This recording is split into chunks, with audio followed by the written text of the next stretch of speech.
really fun. We want it to be things that you're interested in. So one of the things, you guys know what BattleBots is?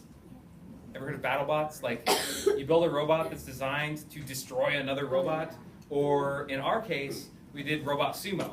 So we build robot sumo wrestlers that are designed to find another robot in the ring and either knock them over or make them incapable of continuing to sumo wrestle. So we do a lot of things that sounds kind of boring or silly, but they're actually a whole lot of fun when you do it. How many of you guys know what quadcopters are?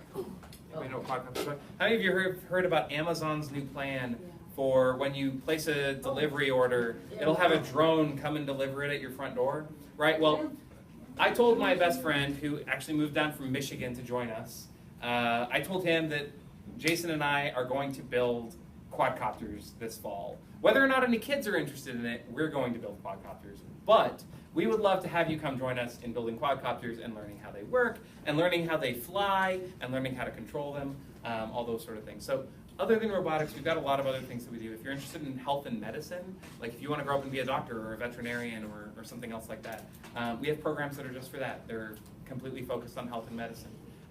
If you're interested in engineering or physics or computer programming or things like that, come talk to me. And what I'll do is at the end of class, if you want some information, I'll give you some flyers. You can talk about it with your parents and see whether or not it's a good idea for you. But if you guys have any other questions about science or asking questions or ways that you can... Why is it rainbow colored? Well, why would you think? So peacocks. Think about peacocks for a second. They've got this huge tail. They've got all of these colors on it. They've got these strange eye patterns on it. Do males and females have them, or It's only the males? So that could be one explanation, maybe. I don't know, actually. I'm taking a guess.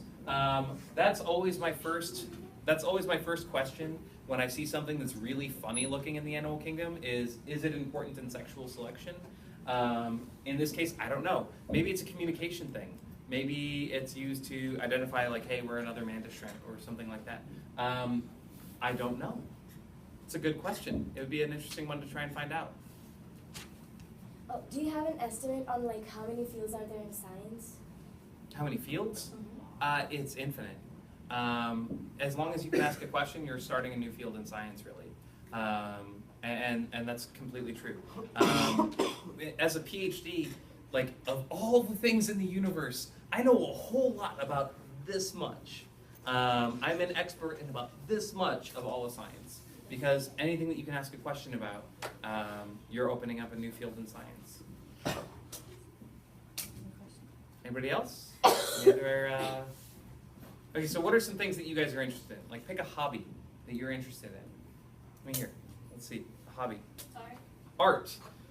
There's actually a lot of really cool science that goes into art from the psychology standpoint, as far as like what shapes people find attractive and colors and patterns. So you've probably seen a lot already when you study different artists or study their different techniques of like some things make you feel certain emotions, even though that you can't really tell exactly what it is. Like some things in the posture of them, they seem sad or they seem, very brash or, defiant, things like that. There's a lot of psychology in art, and there's a lot of neuroscience in art. Like how does art make you feel things? Same with music. There's a lot of psychology. Like when you hear a high note, why do we call it a high note? Because it actually triggers the same areas in your brain as you would if you were high up above something. Like it actually gives you a sense of altitude when you hear a high note. So there's a lot of different weird things that actually have a role to play in neuroscience as far as how they interact with our brains and make us feel things. Kind of a cool area to study. So maybe that would be a good question in health and wellness is, can art be used as a therapy for people? Can it make people help them conquer depression or conquer other mental disorders? That's actually a really interesting field. Anyone else with an interest? Writing? There's a whole lot of the exact same thing. So a lot of the creative arts have a lot in common from my perspective, like the way that I think about the questions, in neuroscience and in mental health, things like that. There is a lot of interesting things that goes into language as well. So language itself, linguistics, is a science that's the study of language. And how do different languages form their sentences? How do they convey meaning? What are the subtle differences? Like there's a whole lot of fields of study just around linguistics and language. But did I see another hand? Yeah, robotics. Robotics. All right. So robotics is all about learning force and motion. It's all about applying math. Sometimes it's about principles of flight. There's lots of questions that you can ask about robotics that fit into these guys right here.